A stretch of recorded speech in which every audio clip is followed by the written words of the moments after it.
예레미야 36장. 요시야의 아들 여호야김이 유다 왕이 된 지 4년째 되는 해에 주님께서 예레미야에게 말씀하셨다. 너는 두루마리를 구해다가 내가 너에게 말한 날로부터 곧 요시야의 시대부터 이날까지 내가 이스라엘과 유다와 세계 만민을 두고 너에게 말한 모든 말을 그 두루마리에 기록하여라. 내가 유다 백성에게 내리기로 작정한 모든 재앙을 그들이 듣고 혹시 저마다 자신의 악한 길에서 돌아선다면 나도 그들의 허물과 죄를 용서하여 주겠다. 그래서 예레미야가 네리야의 아들 바룩을 불렀다. 바룩은 예레미야가 불러주는 대로 주님께서 그에게 하신 모든 말씀을 두루마리에 기록하였다. 그런 다음에 예레미야가 바룩에게 이렇게 지시하였다. 나는 감금되어 주님의 성전에 들어갈 수 없는 몸이 되었으니 그대가 금식일에 주님의 성전으로 들어가서 내가 불러준 대로 기록한 두루마리에서 주님의 말씀을 백성에게 낭독하여 들려주시오. 유다의 여러 성읍에서 온 모든 사람에게 그 말씀을 낭독하여 들려주시오. 그러면 그들이 주님 앞에 엎드려 기도드리면서 저마다 악한 길에서 돌아올는지도 모르오. 주님께서 이 백성에게 쏟으시겠다고 말씀하신 진노와 노여움이 너무 크기 때문이오. 네리야의 아들 바룩은 예언자 예레미야가 자기에게 부탁한 대로 주님의 성전으로 가서 두루마리에 있는 주님의 말씀을 읽었다. 요시야의 아들 여호야김이 유다 왕이 된 지 5년째 되는 해 9째 달에 예루살렘의 모든 주민과 유다의 여러 성읍에서 예루살렘으로 들어온 모든 백성에게 주님 앞에서 금식하라는 선포가 내렸다. 바룩은 주님의 성전으로 들어가서 모든 백성에게 예레미야가 한 주님의 말씀을 기록한 두루마리를 낭독하였다. 그가 낭독한 것은 서기관 사반의 아들 그마랴의 방이었고 그 방은 주님의 성전 새 대문 어귀의 윗뜰에 있었다. 그때 사반의 손자요 그마랴의 아들인 미가야가 두루마리에 있는 하나님의 말씀을 다 듣고 왕궁에 있는 서기관의 방으로 들어갔다. 마침 그곳에는 모든 고관이 모여 있었다. 곧 서기관 엘리사마와 스마야의 아들 들라야와 악볼의 아들 엘라단과 사반의 아들 그마랴와 하나냐의 아들 시드기야 등 모든 고관이 앉아 있었다. 미가야는 바룩이 백성에게 책을 낭독하여 들려줄 때에 들은 모든 말을 그들에게 전달하였다. 모든 고관은 구시의 증손이요 셀레미야의 손자요 느다냐의 아들인 여후디를 바룩에게 보내어 바룩이 백성에게 낭독하여 들려준 그 두루마리를 가지고 오게 하였다. 네리야의 아들 바룩이 그 두루마리를 가지고 그들에게로 가니 그 고관들이 바룩에게 말하였다. 그대는 앉아서 우리에게 그 두루마리를 낭독하여 들려주시오. 바룩이 그들에게 낭독하여 들려주니 그들은 그 말씀을 다 듣고 나서 놀라 서로 쳐다보며 바룩에게 말하였다. 우리가 이 말씀을 모두 임금님께 꼭 아뢰어야 하겠소. 그들은 바룩에게 그가 어떻게 그러한 말씀을 모두 기록하였는지 자기들에게 알려달라고 말하였다. 바룩이 그들에게 대답하였다. 예레미야 예언자께서 저에게 이 말씀을 모두 불러주셨고 저는 그것을 받아서 먹으러 이 두루마리에 받았었습니다. 고관들이 바룩에게 부탁하였다. 그대는 가서 예레미야와 함께 숨으시오. 그대들이 어디에 있는지 아무도 모르게 숨으시오. 그리고 고관들은 그 두루마리를 서기관 엘리사마의 방에 보관하여 두고 왕궁의 뜰로 들어가서 왕에게 이르러 그 말을 모두 왕에게 전하였다. 전하는 말을 들은 왕은 여후디를 보내어 그 두루마리를 가져오게 하였다. 여후디가 서기관 엘리사마의 방에서 그 두루마리를 가져다가 왕과 왕의 곁에 서 있는 모든 고관들 앞에서 낭독하여 들려주었다. 그때는 9째 달이어서 왕이 겨울 별관에 머물렀으며 왕 앞에는 불피운 난로가 놓여 있었다. 그런데 여후디가 그 두루마리에서 서너 칸을 읽어 내려갈 때마다 왕은 읽은 부분을 서기관의 칼로 잘라내어서 난로에 던져 넣었다. 이렇게 왕은 온 두루마리를 다 난로불에 태웠다. 그런데 왕과 그의 신하들 모두가 이 말씀을 다 듣고 나서도 두려워하거나 슬퍼하면서 자기들의 옷을 찢지 않았다. 엘라단과 들라야와 그마랴가 왕에게 그 두루마리를 태우지 말도록 간청까지 했었으나 왕은 그들의 말을 듣지 않았다. 왕은 오히려 왕자 여라무엘을 비롯하여 아스리엘의 아들 스라야와 압디엘의 아들 셀레미야에게 명령하여 서기관 바룩과 예언자 예레미야를 체포하라고 하였다. 그러나 주님께서 그들을 숨기셨다. 예레미야가 불러주고 바룩이 받아 쓴 그 두루마리를 왕이 태운 뒤에 주님께서 예레미야에게 다시 다른 두루마리를 구해다가 유다 왕 여호야김이 태워버린 첫째 두루마리에 기록하였던 먼저번 말씀을 모두 그 위에 다시 적고 유다 왕 여호야김에게 주님의 말을 전하라고 하였다. 나 주가 말한다. 너는 예레미야에게 왜 두루마리에다가 바빌로니아 왕이 틀림없이 와서 이 땅을 멸망시키고 사람과 짐승을 이 땅에서 멸절시킬 것이라고 기록하였느냐 하고 묻고는 그 두루마리를 태워버렸다. 그러므로 유다 왕 여호야김을 두고서 나 주가 말한다. 그의 자손 가운데에는 다윗의 왕좌에 앉을 사람이 없을 것이요 그의 시체는 무더운 낮에도 추운 밤에도 바깥에 버려져 뒹굴 것이다. 나는 이렇게 여호야김과 그의 자손에게만이 아니라 그의 신하들에게도 그들이 저지른 죄를 벌하겠다. 그들뿐만 아니라 예루살렘 주민과 유다 사람에게 내가 경고하였으나 그들이 믿지 않았으므로 내가 모든 재앙을 그들에게 내리겠다. 그래서 예레미야가 다른 두루마리를 구해다가 네리야의 아들 서기관 바룩에게 주었다. 바룩은 예레미야가 불러주는 대로 유다 왕 여호야김이 불에 태운 두루마리에 기록한 말씀을 모두 기록하였는데 이번에는 그와 비슷한 말씀이 더 많이 추가되었다. 예레미야 37장. 바빌로니아 왕 느부갓네살은 여호야김의 아들 고니야를 대신하여 요시아의 아들 시드기야를 유다 땅의 왕으로 앉혔다. 그런데 왕이나 그의 신하들이나 그 땅의 백성이나 할 것 없이 모두가 주님께서 예언자 예레미야를 보내셔서 전한 말씀에 순종하지 않았다. 그때에 시드기야 왕이 셀레미야의 아들 여후갈과 마아세야의 아들 제사장 스바냐를 예언자 예레미야에게 보내어서 자기들을 도와 그들의 주 하나님께 기도를 드려 달라고 청하였다. 그때는 예레미야가 아직 감옥에 갇히지 않았기 때문에 그 백성 사이에서 자유롭게 활동하던 때였으며 바로의 군대가 이미 이집트에서 출동했고 예루살렘을 포위했던 바빌로니아 군인들은 그 소식을 듣고 예루살렘에서 퇴각한 때였다. 그때에 주님께서 예언자 예레미야에게 이렇게 말씀하셨다. 나 주 이스라엘의 하나님이 말한다. 너희를 보내어 나에게 물어보도록 한 유다 왕에게 너희는 이렇게 전하여라. 너희를 도우려고 출동한 바로의 군대는 제 나라 이집트로 돌아갈 것이다.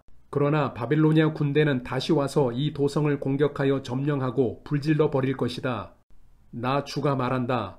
너희는 바빌로니아 군대가 틀림없이 너희에게서 떠나갈 것이라고 생각함으로써 너희 자신을 속이지 말아라. 그들은 절대로 철수하지 않을 것이다. 너희를 공격하는 바빌로니아 군대 전체를 너희가 물리쳐서 오직 부상병들만 남긴다 하여도 그들은 각자의 장막에서 떨치고 일어나 나와서 이 도성을 불질러 버릴 것이다. 바빌로니아 군대가 바로의 군대 때문에 예루살렘에서 철수하였을 때에 예레미야는 집안의 상속 재산을 물려받을 일이 있어서 예루살렘을 떠나 베냐민 땅으로 가려고 길을 떠났다. 그가 베냐민 문에 이르렀을 때에 그곳에 한 수문장이 있었는데 그는 하나냐의 손자이며 셀레미야의 아들로서 이리야라고 하는 사람이었다. 그가 예언자 예레미야를 붙들고 말하였다. 당신은 지금 바빌로니아 군인들에게 투항하러 가고 있소. 이 말을 듣고 예레미야가 그렇지 않소. 나는 바빌로니아 진영으로 투항하러 가는 사람이 아니오 하고 해명하였으나 이리야는 그 말을 듣지 않고 예레미야를 체포하여 고관들에게로 데려갔다. 고관들은 예레미야에게 화를 내며 그를 때린 다음에 서기관 요나단의 관저에 있는 구치소에 예레미야를 감금시켰다. 그때에는 그 집이 감옥으로 사용되었기 때문이다. 그곳에는 지하 감옥이 있었는데 예레미야는 거기에 들어가서 오랫동안 갇혀 있었다. 하루는 시드기야 왕이 사람을 보내어 예레미야를 왕궁으로 데려와서 그에게 은밀히 물어보았다. 주님께서 무슨 말씀을 하신 것이 없습니까? 그때 예레미야가 대답하였다. 있습니다. 예레미야가 계속해서 말하였다. 임금님께서는 바빌로니아 왕의 손아귀에 들어가실 것입니다. 예레미야는 시드기야 왕에게 호소하였다. 제가 임금님이나 임금님의 신하들에게나 이 백성에게 무슨 죄를 지었다고 저를 감옥에 가두어 두십니까? 바빌로니아 왕이 우리나라를 치러 오지 않을 것이라고 임금님께 예언하던 임금님의 예언자들은 지금 어디에 있습니까? 그러니 이제 부디 저의 소원을 들어주시기 바랍니다. 높으신 임금님, 부디 저의 간구를 받아주셔서 저를 다시 서기관 요나단의 집으로 돌려보내지 말아주십시오. 거기에 가면 살아나올 수 없습니다.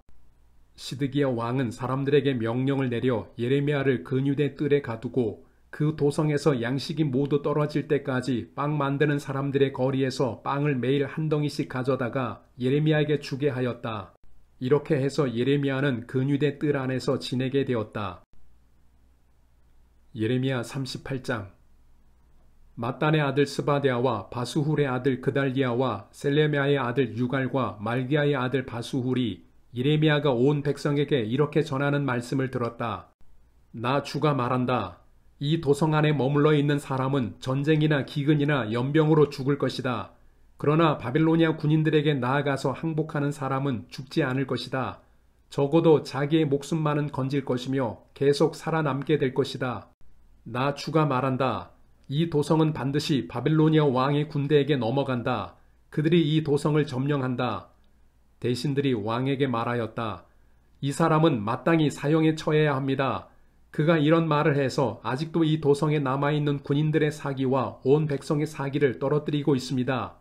이 사람은 참으로 이 백성의 평안을 구하지 않고 오히려 재앙을 재촉하고 있습니다. 시드기야 왕이 대답하였다. 그가 여기에 있어 죽이든 살리든 그대들 뜻대로 하시오. 나에게 무슨 힘이 있다고 그대들에게 반대하겠소. 그래서 그 고관들이 예레미야를 붙잡아서 왕자 말기야의 집에 있는 물 웅덩이에 집어넣었다. 그 웅덩이는 근유대 뜰 안에 있었으며 사람들은 예레미야를 밧줄에 매달아 웅덩이 속으로 내려보냈는데 그 물 웅덩이 속에는 물이 없고 진흙만 있어서 예레미야는 진흙 속에 빠져 있었다. 왕궁에 에티오피아 사람으로 에벤멜렉이라고 하는 한 환관이 있었는데 그는 사람들이 예레미야를 물 웅덩이에 집어넣었다는 소식을 들었다. 그때 왕은 베냐민 문 안에 머물러 있었다. 에벤멜렉은 왕궁에서 바깥으로 나와 왕에게 가서 이렇게 아뢰었다. 높으신 임금님, 저 사람들이 예언자 예레미야에게 한 일들은 모두 악한 것뿐입니다. 그들이 예레미야를 물 웅덩이 속에 집어넣었으니 그가 그 속에서 굶어 죽을 것입니다. 이래서야 되겠습니까? 성 안에는 더 이상 먹을 것이 없습니다. 그때 왕은 에티오피아 사람 에벤멜렉에게 이렇게 명령하였다. 너는 여기 있는 군인들 가운데서 30명을 데리고 가서 예언자 예레미야가 죽기 전에 어서 그를 그 물 웅덩이 속에서 끌어올려라.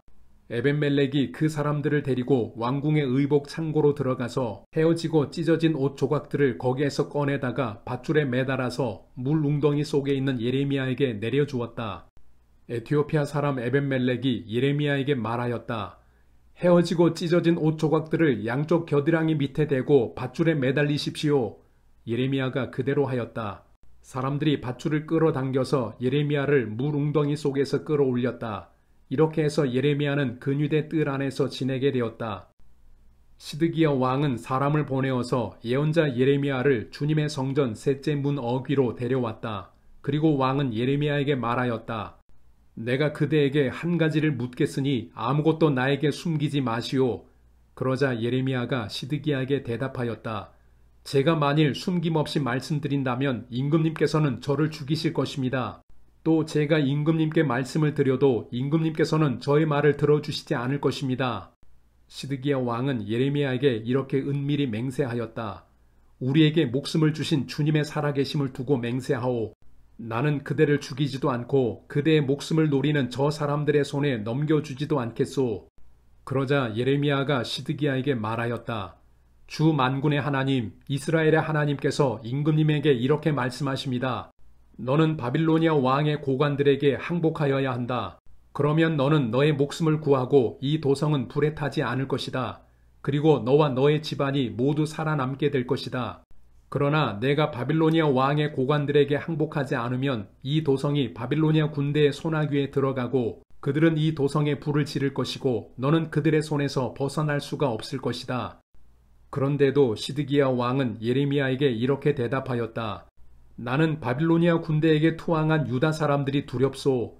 바빌로니아 군대가 나를 그들의 손에 넘겨주면 그들이 나를 학대할지도 모르지 않소.